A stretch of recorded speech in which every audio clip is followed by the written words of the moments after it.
Doctor Rituraj, Raja Singh college Siwan, Jayaprakash विश्वविद्यालय छपरा के अंतर्गत सहायक प्राध्यापक हूँ। मैं आज बीए पार्ट 2 के बच्चों के लिए महत्वपूर्ण टॉपिक अलाउद्दीन खिलजी के बाजार नियंत्रण पे चर्चा करने जा रहा हूँ। अलाउद्दीन खिलजी बाजार नियंत्रण तथा मूल्य निर्धारण के लिए जाने जाते हैं। उसके आर्थिक सुधारों के संबंध में लेनपूल ने अलाउद्दीन को मध्यकालीन इतिहास में एक राजनीतिक अर्थशास्त्री के रूप में स्थापित किया है।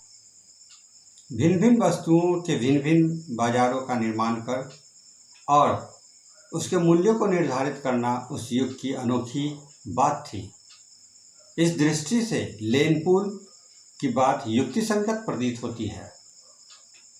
वस्तुतः आर्थिक सुधारों के अंतर्गत बनाए गए आर्थिक विनियमन उसके प्रशासन का एक विशेष अंग है और इन सुधारों का संबंध राजनीतिक हितों से संबंधित था। बाजार नियंत्रण के उद्देश्य। बर्नी के अनुसार अलाउद्दीन की बाजार नियंत्रण नीति सैनिक उद्देश्यों से प्रेरित थी। अलाउद्दीन ने साम्राज्य विस्तार के लिए एक विशाल सेना संगठित की थी और इस पर होने वाले खर्च में कमी लाने के उद्देश्य से सैनिकों का वेतन निर्धारित किया गया था। अतः यह आवश्यक था कि सैनिकों को सीमित वेतन में ही दैनिक आवश्यकताओं की वस्तुएं उपलब्ध कराई जाए।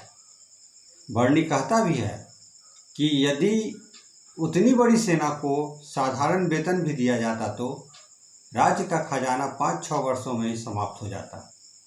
इस कारण सैनिकों के वेतन और वस्तुओं के मूल्य में कमी करना आवश्यक था। इस तरह अलाउद्दीन का उद्देश्य राजकोष पर बोझ डाले बिना अपनी सैन्य आवश्यकताओं को पूरा करना था। अमीर खुसरो के अनुसार अलाउद्दीन का उद्देश्य आम प्रजा को राहत पहुंचाना था। बर्नी की एक अन्य रचना फतवा-ए-जहादारी में भी इसका उद्देश्य जन कल्याण की ओर संकेत करता है, किंतु यह मत तार्किक प्रस्तुत नहीं होता है, क्योंकि जिस कठोरता से इस बाजार व्यवस्था को लागू किया गया उससे स्पष्ट होता है कि अलाउद्दीन ने इस व्यवस्था को लागू करने में प्रजा की भलाई का ध्यान नहीं रखा था। दूसरी बात की भू राजस्व की दर भी उसने सल्तनत की सर्वाधिक कर राशि के रूप में 50% निश्चित कर दी थी, जो उसके प्रजा कल्याण भावना के विपरीत थी। बाजार नियंत्रण नीति के आयाम। मूल्यों का निर्धारण। अलाउद्दीन ने दैनिक उपयोग के वस्तुओं की सूची तैयार कराई, जैसे खाद्यान्न, वस्त्र, पशु, दास दासी आदि। उसने इन वस्तुओं के मूल्य निश्चित कर दिए। इस मूल्य निर्धारण का महत्व इस बात में है कि जैसे कि बर्नी ने भी कहा है, जब तक अलाउद्दीन ने शासन किया तब तक वस्तुओं के मूल्य न बढ़े और न घटे, बल्कि सर्वाधिक निश्चित रहे। यह अपने युग का एक महान आश्चर्य था। बाजारों की स्थापना। अलाउद्दीन ने विभिन्न वस्तुओं के लिए विभिन्न प्रकार के बाजार संगठित किए। उनके लिए आवश्यक अधिनियम बनाए। ये बाजार थे मंडी, गला बाजार जिसको कहते हैं, सराय अदला, वस्त्र बाजार तथा घोड़ों, दासों एवं मवेशियों का बाजार तथा अन्य वस्तुओं का सामान्य बाजार। प्रत्येक बाजार का प्रबंध करने के लिए अलग अलग सहना नियुक्त किए गए। मंडी। इस बाजार में अनाजों की खरीदारी होती थी, खरीद बिक्री होती थी और इसके मूल्य निर्धारित थे। इनमें कोई वृद्धि नहीं की जा सकती थी। भाव की स्थिरता इस युग की अद्भुत घटना थी। प्रत्येक मंडी का प्रमुख अधिकारी सहना ए मंडी होता था।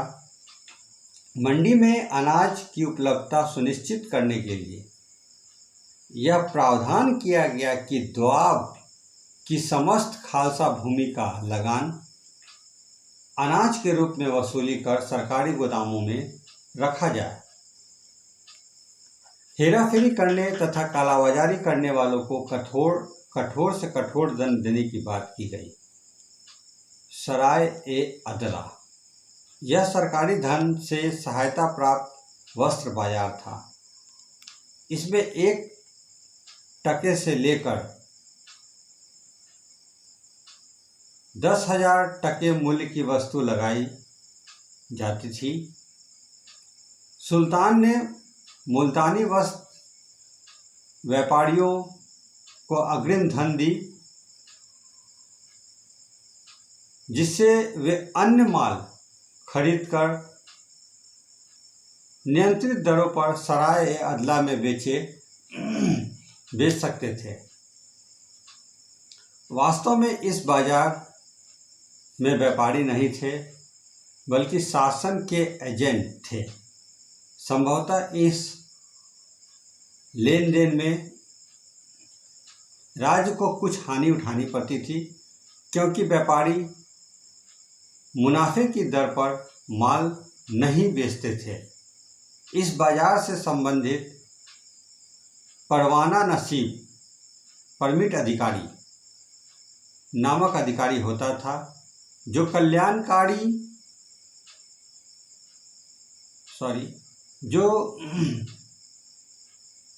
बाजार में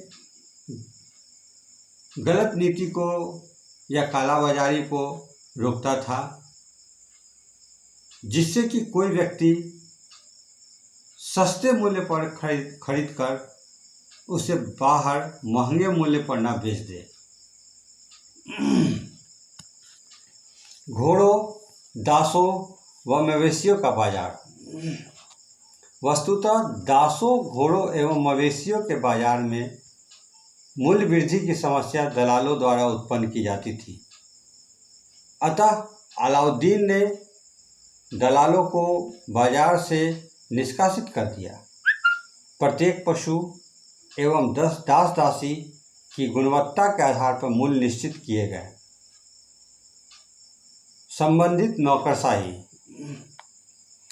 बाजार नियंत्रण व्यवस्था को सुचारू रूप से चलाने के लिए अलाउद्दीन ने दीवाने रियासत नामक विभाग की स्थापना की तथा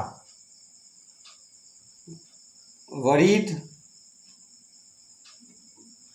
मुन्हिया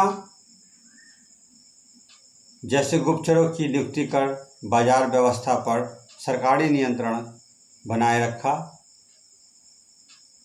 राशनिंग प्रणाली। अलाउद्दीन ने राशन प्रणाली की भी व्यवस्था की, ताकि देश के किसी स्थान पर अकाल इत्यादि के समय अनाज की कमी न हो। इसकी पूर्ति के लिए सरकारी गोदाम को बनाए गए। इस प्रकार की व्यवस्था अलाउद्दीन का नवीन प्रयोग था। बाजार नियंत्रण नीति के अंतर्गत क्षेत्र। इस बाजार व्यवस्था के विस्तार क्षेत्र को लेकर इतिहासकारों में विभिन्न मतभेद हैं। बर्नी ने इसे दिल्ली और आसपास के क्षेत्रों में लागू होने की बात कही, जबकि खुसरो ने इस योजना से सभी नगरवासियों एवं ग्रामीणों के लाभान्वित होने की बात कही। यह योजना दिल्ली में ही लागू थी। इसके पक्ष में कहा गया कि दिल्ली में मूल्य वृद्धि की समस्या थी तथा यह राजनीतिक केंद्र के रूप में स्थापित था और मूल्यों पर नियंत्रण बनाए रखना यह सुगम था।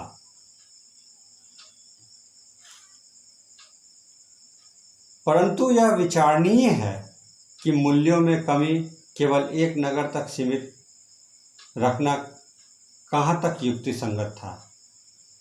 यह योजना केवल दिल्ली तक सीमित नहीं थी, क्योंकि यह व्यवस्था सैनिकों के हितों से परिचालित थी और सैनिक साम्राज्य के अन्य हिस्सों में अर्थात दिल्ली से बाहर भी रहे होंगे। मान्य मत यह है कि अलाउद्दीन का उद्देश्य दिल्ली में